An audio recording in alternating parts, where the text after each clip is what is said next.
This is Luke McKenzie from Dr. Beverly Schulke's Criminal Theory class.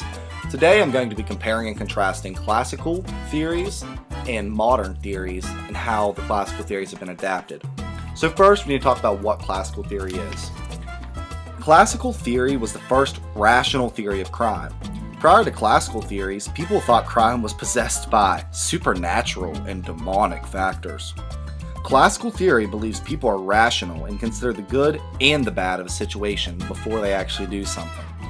In the 17th and 18th century is when people started to think about criminal theory. This was during the Age of Enlightenment. The first rational criminal theory was deterrence theory. This theory is still used as a basis for our entire criminal justice system today. Deterrence theory proposes that individuals will make rational decisions regarding their behavior. The three concepts that make this theory work are the ideas of certainty of punishment, severity of punishment, and swiftness of punishment. You can't talk about the classical school of criminal theory without talking about the man who is considered to be the father of criminal justice. That man is Cesare Beccaria. Beccaria came up with the three deterrents of crime that we just discussed, and he is responsible for deterrence theory. So now we've talked about classical theory and what it is. So now let's talk about the modern school and positive adaptations. So they are slightly more complex and have more data than those of the classical theories. The modern theories include rational choice theory and routine activities theory. After 100 years of pure neglect, classical theory made a comeback. They came back in the 60s and 70s. The reason for their comeback is because of a study that showed that Beccaria's deterrence of crime actually showed that there was evidence behind them.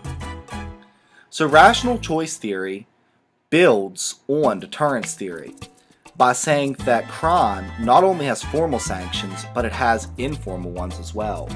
These informal sanctions are things such as your mom and dad finding out you committed the crime, or your best buddy finding out, or just things that the community would do informally to you, such as shunning you because they found out you committed a crime. The next one is routine activities theory. This is assumed that crime is committed by some people as a daily activity. Crime is likely to be committed in places where three things come together. These three things are motivated offenders, suitable and attractive targets, and absence of a guardian. This theory assumes that a rational offender would pick a target because of opportunity. So now to compare and contrast these two things. So first off, in comparison, all of these theories build off of the classical school. So they're a lot alike. They believe that criminals are rational. Criminals think of these things.